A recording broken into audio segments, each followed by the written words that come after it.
भगवान आज अक्षय तृतीया है। भगवान श्री नारायण के छठे अवतार श्री परशुराम भगवान की प्राकट्य उत्सव है। संपूर्ण देशवासियों को, संपूर्ण राष्ट्रवासियों को, संपूर्ण सनातनियों को अक्षय तृतीया की और भगवान श्री परशुराम जी के प्राकट्य उत्सव की बधाई। परशुराम भगवान से हमको एक चीज बड़ी विचित्र, बहुत सुंदर चीज सीखना चाहिए कि कैसी भी विषम परिस्थिति आई पर परशुराम भगवान हार नहीं माने। शिवलिंग पर एक पत्ते पर या पुष्प पर एक बूंद शहद लगाकर शिव जी को समर्पित कर कर देखिए। अगला वर्ष तक इंतजार करना, बाबा आपकी जिंदगी में चार चांद ना लगा दे उस मधु के बल पर, तो आनंद के शंकर के मंदिर में जाकर शिव जी को जल चढ़ाकर जब कोई चंदन की 3 लाइन भगवान शंकर के शिवलिंग पर खींचता है, शंकर उसका हाथ पकड़कर उसका भाग्य लिखना प्रारंभ कर देते हैं। शंकर के मंदिर में जाकर एक लोटा जल चढ़ाना प्रारंभ करता है, 3 रेखाएं खींचना प्रारंभ करता है, चंदन लगाकर त्रिपुंड बनाना प्रारंभ करता है। बाबा उसके जीवन में सुख हाथ पकड़कर देना प्रारंभ। और एक निवेदन आप लोगों से भी है, दी जा रही है अक्षय तृतीया, सत्तू का प्रयोग अवश्य करना, करोगे ना? उसका दान अवश्य करना।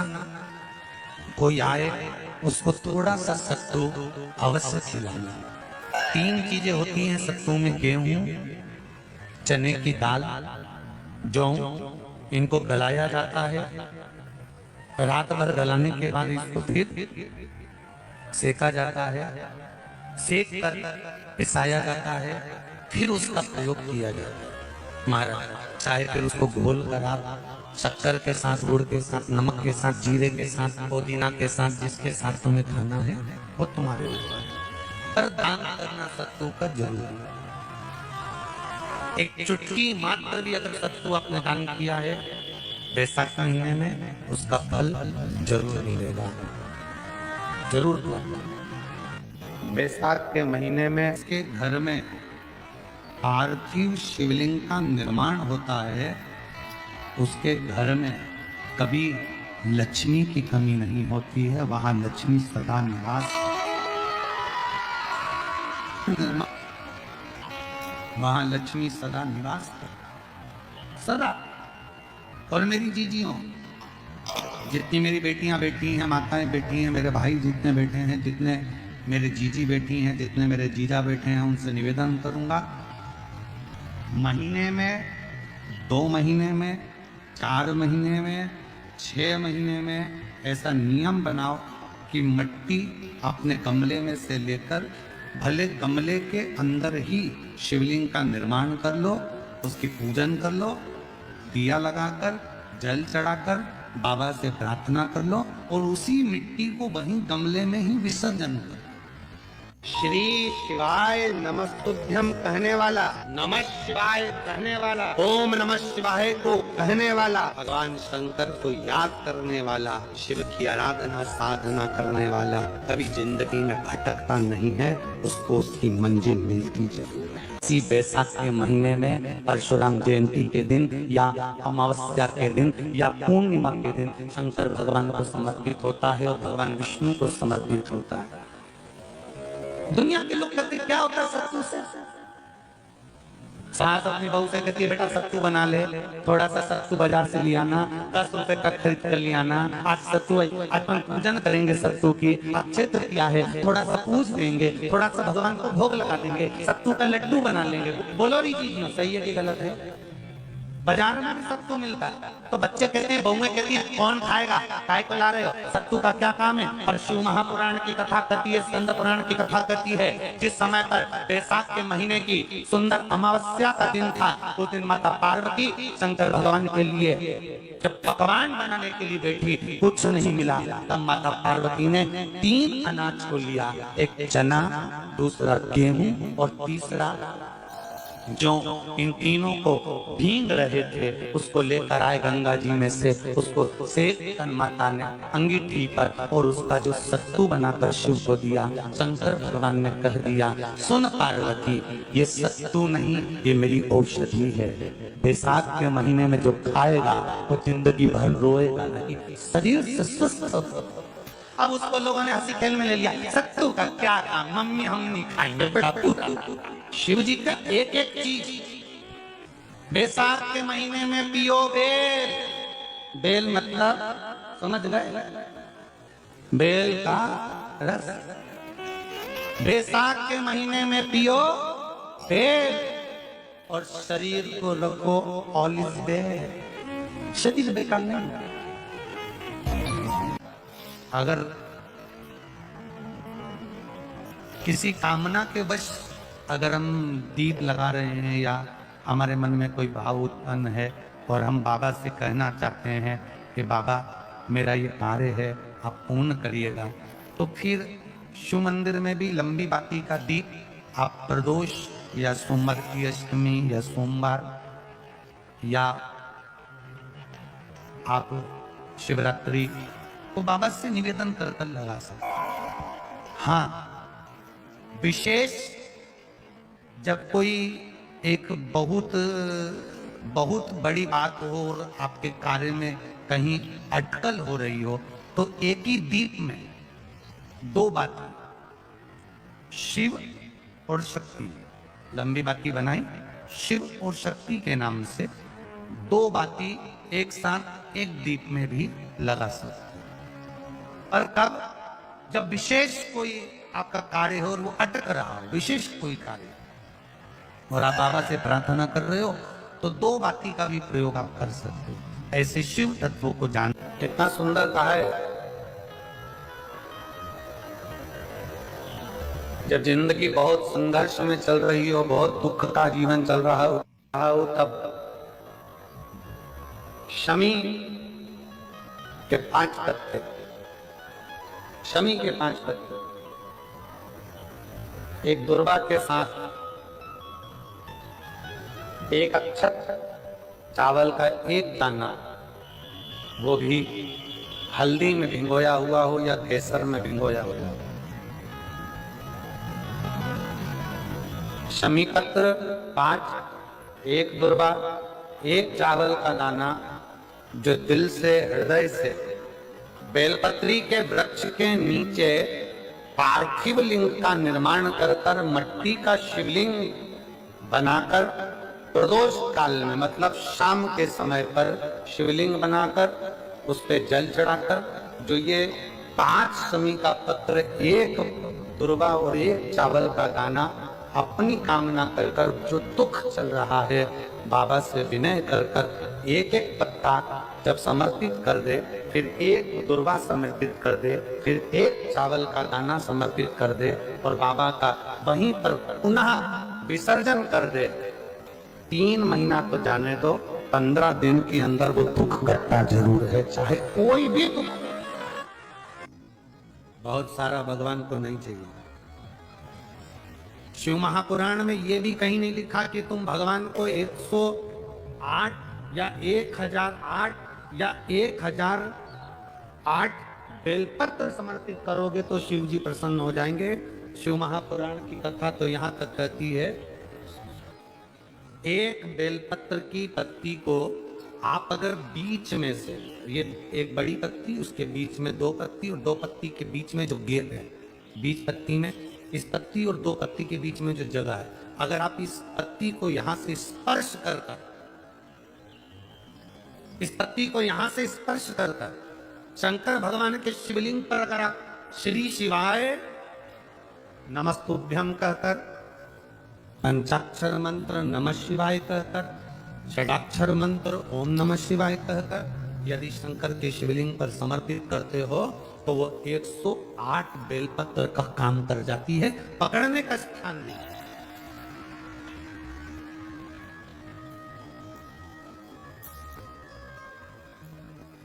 ये स्थान की बड़ी मूलता है, जो थोड़ा सा समझेंगे अपन, थोड़ा ध्यान देंगे तो ये जो स्थान है, ये बड़ा मूल माना। बेलपत्री की बड़ी पत्ती, नीचे की 2 पत्ती, उसके बीच में जो खाली डंडी जो दिख रही है, इसको अगर पकड़कर बेलपत्र समर्पित कर रहे हैं तो 108 बेलपत्र के बराबर हमें फल प्राप्त हो रहा। 108 बेलपत्र। और समझिए,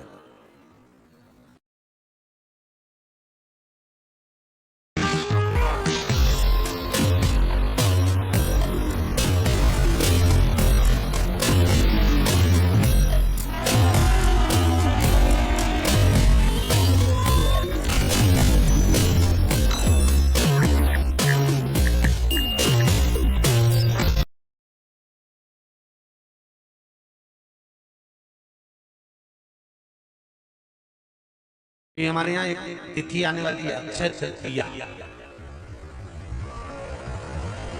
उसका मतलब क्या होता है? अक्षय, जिसका कभी क्षय ना हो।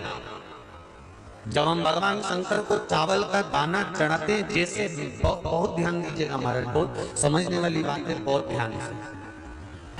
चावल का दाना हमारे मस्तक पर तिलक करने के बाद पंडित जी क्यों लगाते हैं कि भगवान जैसा समय आज चल रहा है, आप पूजन कर रहे हो, पाठ कर रहे हो, दान कर रहे हो, पुण्य कर रहे हो, सत्कर्म कर रहे हो, भजन कर रहे हो, मेरा देव अधिदेव महादेव, मेरा नारायण, मेरा सत्यनारायण भगवान, मेरा राम जी, मेरा विष्णु जी, मेरा भागवत मैया, मेरी रामायण मैया, ब्राह्मण मस्तक पर तिलक लगाने के बाद चावल इसलिए लगाता है कि जैसा समय आज चल रहा है, भगवान तुमको ऐसा ही समय बनाकर रखे और तुम ऐसे ही चांदन लगाते रहो, दान पुण्य संकीर्तन करते रहो। इसलिए मस्तक पर चावल का दाना लगाया। चावल का दाना शंकर जी को चढ़ाते क्यों है, पहले तो वो समझ। बेलपत्री का तो महत्व आपको बार बार बताया कि बेलपत्री शिव जी को क्यों चढ़ाई जाती है, कहीं रोग के लिए, कहीं बीमारी के लिए, कहीं किस कार्य के लिए, कहीं कोई कार्य के लिए, कहीं कोई कार्य के लिए। चावल का दाना अगर हम शंकर भगवान को चढ़ा रहे तो क्यों चढ़ा रहे हैं, उसका कारण क्या है? चावल का दाना शिव को चढ़ाने का केवल एक कारण रहता है कि चावल को अक्षत कहते हैं। अक्षत का मतलब होता है अक्षय।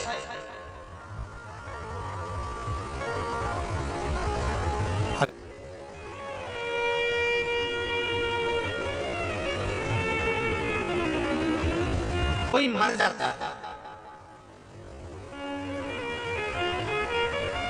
मरने के बाद जब तक पगड़ी नहीं होती तब तक माथे पर तिलक, चावल का दाना लगाया जाता है।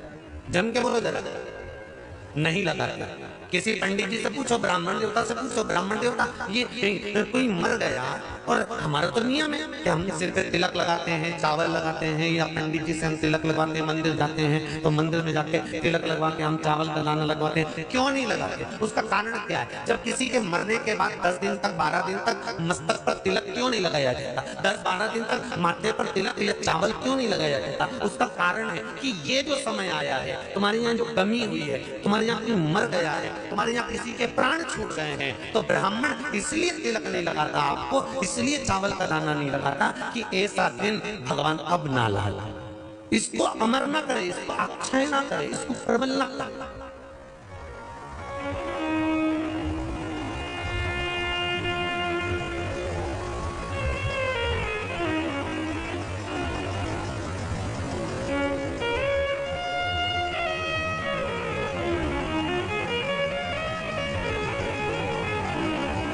और जब चावल का दाना, तो यहाँ शिव महापुराण की कथा करी, चावल का दाना हम शिव जी को क्यों चढ़ाते हैं, भगवान को क्यों समर्पित करते हैं, भगवान की पूजन में अक्षत क्यों समर्पित करते हैं, चावल क्यों समर्पित करते हैं, उसका कारण क्या है? तो कहा आज मैंने जब चावल का दाना आपको समर्पित करा है, जिस भाव से, जिस विश्वास से, जिस श्रद्धा से, जिस मन से मैं आपको रिझा रही हूँ, हे भोलेनाथ मेरी ये मनोकामना पूर्ण कर, इसको अक्षय कर देना, इसको अमर कर देना, बस इतनी कृपा आप कर किया। प्रदोष काल में ही दरवाजे के पास महादेव का स्मरण करता, लक्ष्मी की वृद्धि के लिए, कार्य सिद्धि के लिए, संपदा को प्राप्त करने के लिए आप अपने ही दरवाजे के पास में एक दीप लगा सकते हैं। किया सत्तू का प्रयोग अवश्य करना, उसका दान अवश्य करना। कोई आए उसको थोड़ा सा सत्तू अवश्य खिलाना। कैसे किया? के दिन कई लोगों ने महत्व को बिगाड़ दिया। के दिन सामान लेकर आना है, चांदी का बर्तन लेकर आना है, ये सामान लेकर आना है, वो सामान लेकर आना, लाओ, मना नहीं है। हिंदू धर्म में ये रीति रही है, कोई सामग्री खरीदी जाती है, पीतल की, तांबे की, कोई वस्तु हम खरीदते हैं। पर आज का समय का जो फैशन बढ़ता गया तो कहा साहब चांदी के बर्तन खरीदना जरूरी है, चांदी का सामान खरीदना जरूरी है, सोने का पात्र, सोने की वस्तु खरीदना जरूरी है, ये सामग्री खरीदना। तो यहाँ शास्त्र नहीं कह रहा कि महाराज इतने महंगे महंगे पदार्थ खरीदो और घर में कर्जा कर लो। शास्त्र तो यह कहता है कि पूजन करना है आपको, अगर आप एक सामग्री भी लेकर आ रहे हैं तो उसमें आपका भाव जुड़ा होना चाहिए, कर्जा नहीं जुड़ा होना चाहिए। कितना सुंदर कहा है। जब जिंदगी बहुत संघर्ष में चल रही हो, बहुत दुख का जीवन चल रहा हो, बहुत कष्ट का जीवन चल रहा हो, बहुत कष्टमय जीवन चल रहा हो, तब शमी के 5 तत्व, शमी के 5 तत्व, एक दुर्वा के साथ एक अक्षत चावल का एक दाना, वो भी हल्दी में भिंगोया हुआ हो या केसर में भिंगोया हुआ हो,